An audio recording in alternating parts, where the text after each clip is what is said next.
સુરતમાં યોજાઈ crime conference DGP કે.એલ. રાવની અધ્યક્ષતા હેઠળ બેઠક યોજવામાં આવી। પોલીસ કમિશનર સહિત ઉચ્ચ અધિકારીઓ હાજર રહ્યા હતા।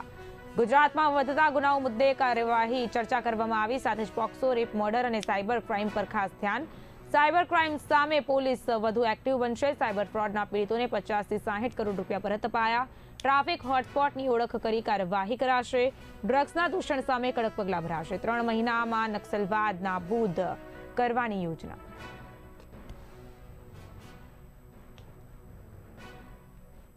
શહેર ખાતે રિજનલ ક્રાઇમ કોન્ફરન્સનું આયોજન કરવામાં આવેલું છે। આ કોન્ફરન્સમાં સુરત શહેરના તમામ ઝોન્સ અને સુરત રેન્જના જે 5 જિલ્લાઓ છે આ તમામને ક્રાઇમ કોન્ફરન્સની ચર્ચા કરવામાં આવેલી છે। આ વર્ષના જાન્યુઆરી અને ફેબ્રુઆરી મહિનાનો જે ક્રાઇમ છે એને વિશ્લેષણ કરવામાં આવેલું છે, એના બાબતમાં ચર્ચા કરવામાં આવેલી છે।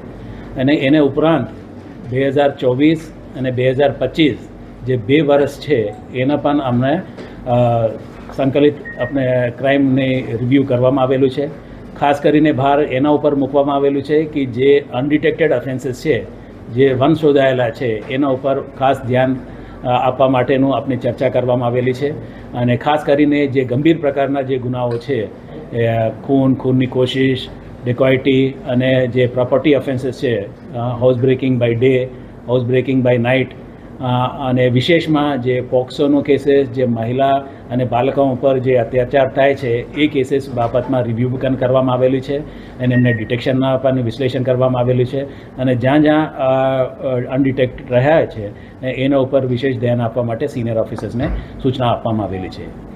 એ ઉપરાંત સુરત શહેર અને સુરત ગ્રામ્ય અને સુરત રેન્જના જે વિસ્તારો છે એ આર્થિક વિકસિત પ્રદેશ છે, આર્થિક વિકસિત સેન્ટર્સ છે। તો એના બાબતમાં વિશેષ ઇકોનોમિક ઓફેન્સીસ જે બને છે એના ઉપર પણ અમને ખાસ ધ્યાન આપવામાં આવેલું છે। જે આર્થિક ગુનાઓ છે એને કેવી રીતે ડામવા માટે અને એવા કોઈ ગેંગ્સ અથવા એવા કોઈ ઓર્ગેનાઇઝડ વેમાં ઓપરેટ થતા હોય તો એને પણ આપણે રોકવા માટે આપણે સૂચના આપવામાં આવેલી છે।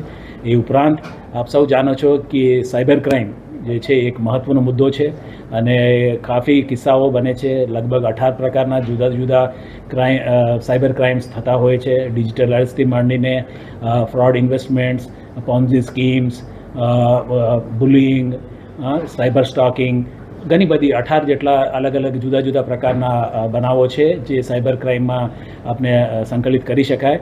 તો એ દિશામાં પણ જે આપણા અલિયાદુ સાયબર ક્રાઇમ સેન્ટર છે તો એના પણ આપણે ખાસ સૂચના આપવામાં આવેલી છે અને કામગીરી સારી છે। એ લોકો પણ આપણે આવતા દિવસોમાં એક અલગથી એપ બનાવી રહ્યા છે અને જે જિલ્લાઓમાં જે સાયબર ક્રાઇમ પોલીસ સ્ટેશન્સ છે લગભગ આખા રાજ્યમાં આપણી પાસે 39 જેટલા પોલીસ સ્ટેશન છે સાયબર ક્રાઇમના। અને આપ સૌ જાણો છો કે ગુજરાત સરકારે ગયા વર્ષમાં આપણે સાયબર સેન્ટર ઓફ એક્સલન્સનો શરૂ કરવાની જાહેરાત